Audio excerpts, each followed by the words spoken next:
തിരുമണ്ടനിപ്പോ നല്ല കാര്യം ചെയ്യാമെന്ന് മനസ്സിൽ തീരുമാനിച്ചുറപ്പിച്ച് വന്നിരിക്കുക. ആ തീരുമാനം നടപ്പിലാക്കിയിട്ട് ഞാൻ ഇവിടുന്ന് പോവും.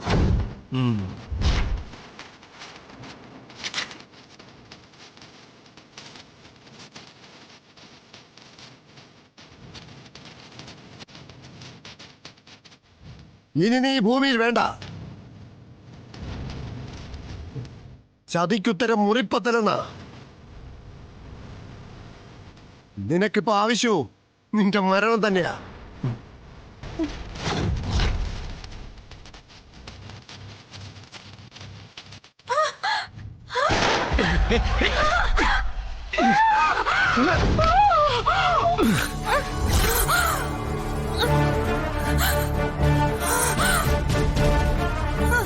ശ്യാമേ, ശ്യാമേ, ശ്യാമേ, ശ്യാമേ, ശ്യാമേ, ശ്യാമേ, ശ്യാമേ, ശ്യാമേ, ശ്യാമേ, എടാ. കൊള്ളൂലല്ലേ? കോമഡി മെച്ചപ്പെടുത്തണം. ഇങ്ങ് തന്നെ.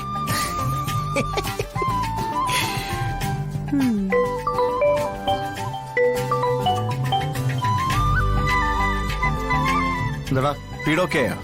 അച്ഛനെ ഒരെണ്ണം പറഞ്ഞു വെച്ചിട്ടുണ്ട്. ഒരു വീടിന്റെ പോർഷനാ. ആ അതൊക്കെ മതിയെന്നേ. നീയേ അപ്പൊ പറഞ്ഞോ, ഞാൻ എപ്പോ വേണേ വന്നോളാം. എന്നാ പിന്നെ ഞാൻ ഇവരോട് സമയം ചോദിച്ചിട്ട് വിളിച്ചു പറയാം. ഓട്ടോ ആയിട്ട് വന്ന് ആശാനെ കൂട്ടിക്കൊണ്ട് പോരുകയും ചെയ്യാം. ആ ശരി ശരി, പിന്നെ അങ്ങനെ ആവാം കേട്ടാ. ആ ശരി എന്നാ വെച്ചോ.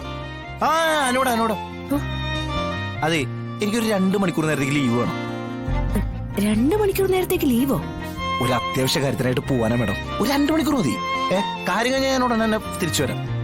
മാഡത്തിന് എവിടെയെങ്കിലും പോയേണ്ടി വന്നാലോ? ഏയ് ഇനിയിപ്പോ എന്തായാലും പോവാൻ വഴിയില്ല. ഇനിയിപ്പോ വീട്ടിൽ പോണ സമയത്ത് ഓട്ടണ്ടാവുള്ളൂ.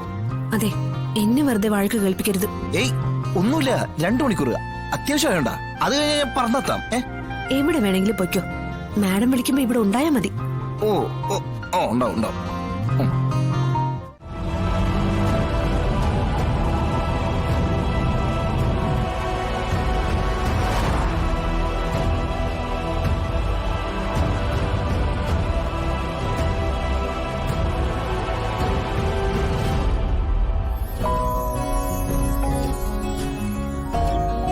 വരൂ സത്യാമ്മേ. ഇതിന്റെ പുറകിലാ വീട്. ഇത് ഞങ്ങൾ വാടകയ്ക്ക് കൊടുക്കാൻ ഇട്ടിരിക്കുവാണ്. ഇന്നൊരു കൂട്ടര് കാണാൻ വരുമെന്നാ പറഞ്ഞേക്കുന്നേ.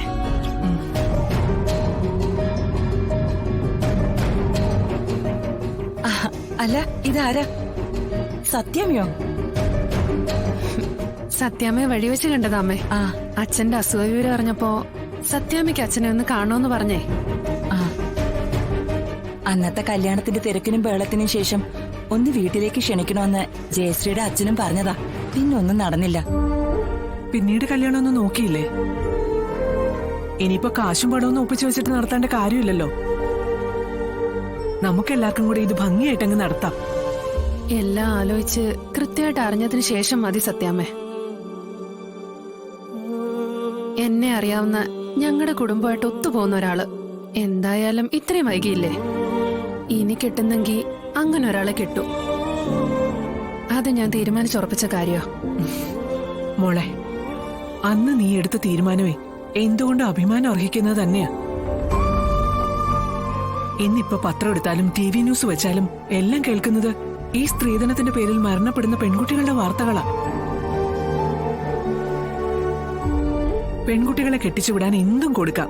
അവരുടെ ജീവനും കൂടി കൊടുക്കേണ്ടി വരുന്ന അവസ്ഥ വന്നാ നമ്മളെ പോലുള്ള സാധാരണക്കാരൊക്കെ എന്ത് ചെയ്യും?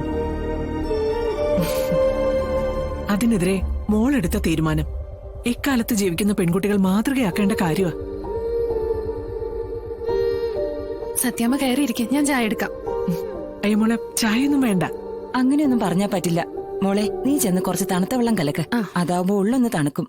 വരൂ സത്യാമ്മേ. അകത്തേക്കിരിക്കാം, അച്ഛനെ കാണണ്ടേ? വാ വാ വരൂ.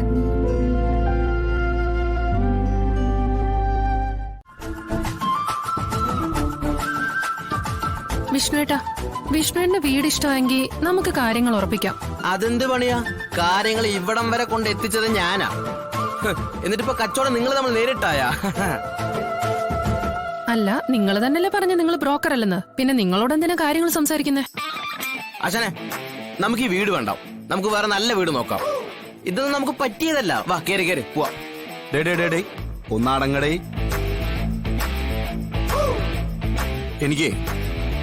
എനിക്ക് ഈ വീടങ്ങ് ഇഷ്ടപ്പെട്ടു. പിന്നെ നമുക്ക് അറിയാവുന്ന ആൾക്കാരല്ലേ, അതുകൊണ്ട് ഈ വീട് തന്നെ മതി. ഒന്നില്ലെങ്കിൽ മിണ്ടിയും പറഞ്ഞിരിക്കാൻ തൊട്ടടുത്ത ആളുണ്ടാവില്ല കമലേ. സംസാരിക്കാൻ പറ്റിയ കുടുംബക്കാര് തന്നെ. എനിക്ക് ഈ വീട് ഇഷ്ടപ്പെട്ടില്ല, തീരെ ഇഷ്ടപ്പെട്ടിട്ടില്ല. അതിന് ബ്രോക്കർ എന്തിനാ വീട് ഇഷ്ടപ്പെടുന്നേ? താമസിക്കാൻ വരുന്നവർക്ക് ഇഷ്ടപ്പെട്ടാ പോരെ? ദേ, കൊച്ചേ, എനിക്കൊരു പേരുണ്ട്, കമലൻ. ഇതെന്ത് പേര്?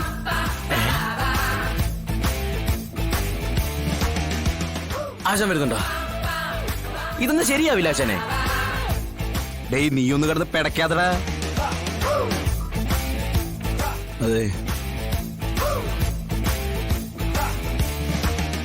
എത്ര നാളായി ഈ പരിപാടി തുടങ്ങിയിട്ട്? എന്താ ആശാനെ? എന്ത് പണിയായിരിക്കും? അല്ല, ആശാൻ എന്തോ മനസ്സ് വെച്ചാണല്ലോ സംസാരിക്കുന്നേ. അത് പറയാം. കൊച്ചേ, എനിക്ക് ഈ വീട് ഓക്കെ.